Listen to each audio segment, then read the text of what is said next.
क्योंकि आज दवाई का खर्च इतना ज़्यादा बढ़ रहा है कि लोग अफोर्ड नहीं कर पाते हैं उतनी महंगी दवाइयाँ यूज करने के लिए। जो दवा बाजार में 200-250 का जो मिलता है डीएसआर, वो यहाँ पे मात्र 22 रुपये का पत्ता मिल जाता है और काम दोनों का सेम है। जन औषधि जेनरिक दवा असल में क्या है, ये अभी तक लोगों को समझ में नहीं आ रहा। इसके पीछे की वजह क्या है, ये हम आपके साथ साझा करेंगे।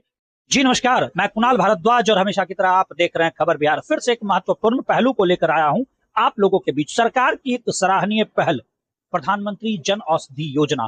आप आज के समय में गली गली मोहल्ले सभी जगह आप देख रहे होंगे, प्रधानमंत्री जन औषधि योजना के तहत कई जगह पे जन औषधि केंद्र खोले गए हैं और उन जन औषधि केंद्र का फायदा आम जनता को मिल रहा है। कभी आपने ये सोचा है कि जन औषधि है क्या? आज असल में जन औषधि को लेकर जागरूकता की वजह से मैं आपके साथ इस पहलू को लेकर जुड़ा हूं, इस टॉपिक के साथ जुड़ा हूं। सबसे बड़ी बात मैं आपको बताना चाहूंगा, जन औषधि जेनरिक दवा असल में क्या है, ये अभी तक लोगों को समझ में नहीं आ रहा। असल में देखिए कि जेनरिक दवा एक ऐसी दवा, या यूं कहे कि जेनरिक दवा असल में वही दवा होती है जो आप बाजार में बड़े बड़े नामचीन कंपनियों की दवा को खरीद रहे होते हैं। जेनरिक दवा भी वही दवा होती है, उसी कंपोजिशन के तहत बनाई गई दवा जो बिना किसी प्रचार के सीधा कंपनी से जन औषधि केंद्र में पहुंच जाती है, वो जेनरिक दवा है। जो कंपनी बिना किसी प्रचार के या मूल पेटेंट के समाप्त होने के बाद जेनरिक दवा को आम जनता के बीच जन औषधि केंद्र के माध्यम से या किसी और भी माध्यम से लोगों के बीच लेकर आती है, वो जेनरिक दवा है। ये उतनी ही प्रभावकारी है जितनी ब्रांडेड कंपनीज की दवाएं। असल में इसके पीछे की वजह क्या है, ये हम आपके साथ साझा करेंगे। वर्तमान में हमारी मौजूदगी इस दरमियान, इस पहलू के दरमियान हमारी मौजूदगी पनहास चौक पर स्थित एक जेनरिक दवा के सेंटर प्रधानमंत्री जन औषधि केंद्र में है, जो कि हमारे मित्र गुंजन जी संचालित करते हैं। गुंजन जी से जुड़कर इसके हर एक पहलू पर आपके साथ जानकारी साझा करेंगे। साथ ही साथ यह क्यों महत्वपूर्ण है, यह भी आपके साथ साझा करेंगे। और आप अगर हमारी बातों से सहमत होते हैं, आपको लगता है कि यह महत्वपूर्ण है, मध्यम वर्गीय परिवार के लिए अत्यंत उचित और सराहनीय पहल है सरकार की ओर से, तो इस वीडियो को ज्यादा से ज्यादा अपने फेसबुक पर अवश्य शेयर करें। तो हमारे साथ जुड़े हैं इस दरमियान हमारे मित्र गुंजन जी। और गुंजन सर की एक खासियत रही है, ये पूर्व में एमआर भी रह चुके हैं। एमआर रहने के दरमियान जो इनका अनुभव रहा एथिकल मेडिसिन को लेके, यानी कि एथिकल दवाइयों को लेके, आज जो जेनरिक दवा में ये कार्य कर रहे हैं, जन औषधि केंद्र उन्होंने अपना खोला हुआ है। इनसे हम जुड़कर जानेंगे कि जन औषधि केंद्र जेनरिक दवा में इनको क्या दिखता है लाभ। सर बताएं हमें, जनता को क्या दिख रहा है लाभ, आपको क्या मिल रहा है लाभ? बहुत बहुत धन्यवाद सबसे पहले कुणाल सर, स्पेशली आपको, और खबर बिहार स्पेशली रूप से जिसको आप लीड कर रहे हैं बेगूसराय में, इसके लिए भी तहे दिल से आपको बहुत बहुत धन्यवाद।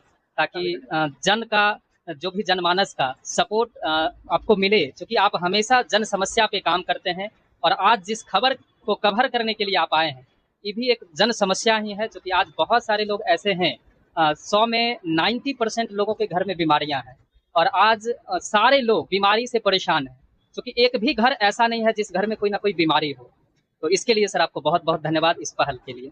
सर एक पहल पर तो आपने कहा, मैंने आपसे क्या पूछा कि जनता को क्या है लाभ, आपको क्या है लाभ? क्योंकि आप रहे हैं एमआर, आपने एथिकल सेक्टर भी देखा है, यानी कि एथिकल दवाइयां जो डॉक्टर्स के द्वारा लिखी जाती हैं। और जेनरिक दवा में हम आते हैं, प्रधानमंत्री या कहिए कि भारतीय जन औषधि परियोजना का एक हिस्सा है यह, तो इससे मध्यम वर्गीय परिवार को क्या लाभ मिलता है?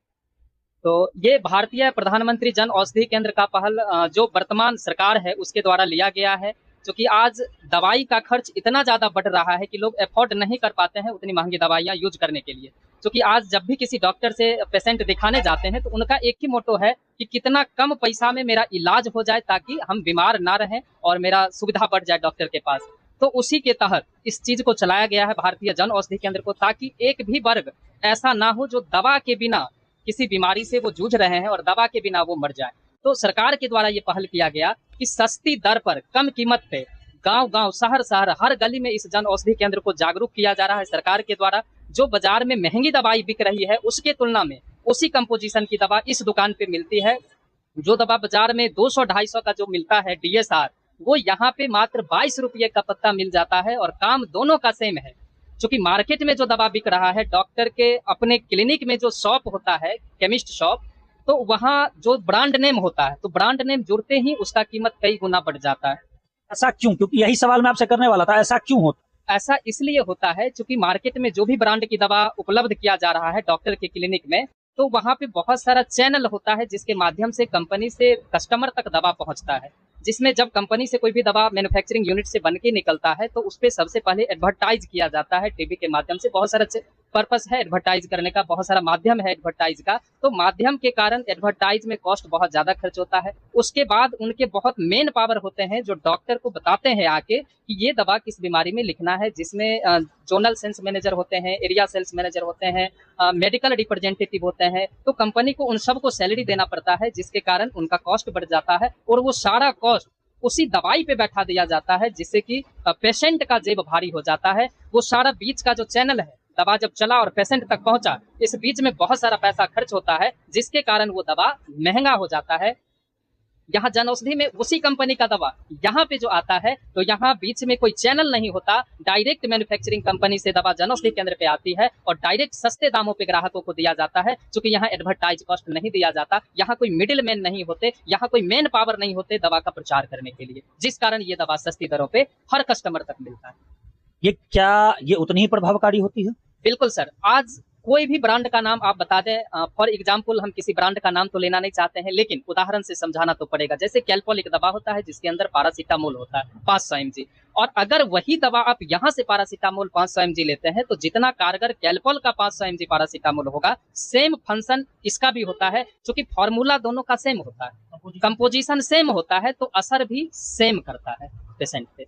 धन्यवाद सर, बहुत ही महत्वपूर्ण जानकारी आज आपके साथ साझा हुई है गुंजन सर के साथ जुड़कर। और सोचिए कहां बाजार में 200 रुपए में ब्रांडेड कंपनी की दवा मिल रही है, वही कंपोजिशन, मैं फिर से कह रहा हूं, वही कंपोजिशन अगर आप जेनरिक पर आते हैं तो 22 रुपए, 25 रुपए, मैक्स टू मैक्स 30 रुपए में अवेलेबल हो जाता है। अब सेम कंपोजिशन है तो दवा तो उतना ही प्रभावकारी होगा, दवा का असर उतना ही होगा। बावजूद जागरूकता के अभाव में हम इधर उधर भटकते हैं। तो मध्यम वर्गीय परिवार को ध्यान में रखते हुए जो ये पहल की गई है सरकार की, ये अत्यंत लाभकारी है, एक सराहनीय कदम कह सकते हैं। माननीय वर्तमान प्रधानमंत्री या वर्तमान सरकार का एक सराहनीय पहल है।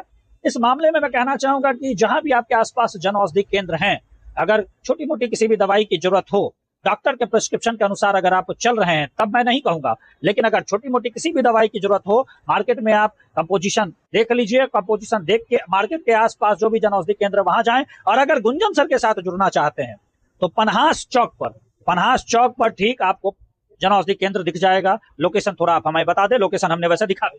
जी बिल्कुल, लोकेशन है, बोर्ड पे दिया हुआ है, वीर कुंवर सिंह चौक, पन्हास, बेगूसराय। तो आप वीर कुंवर सिंह चौक पन्हास आएं और अवश्य आकर इनसे जुड़िए। किसी भी प्रकार की क्वेरी हो तो नंबर ऊपर दिया हुआ है, उस नंबर से भी आप संपर्क कर सकते हैं। धन्यवाद।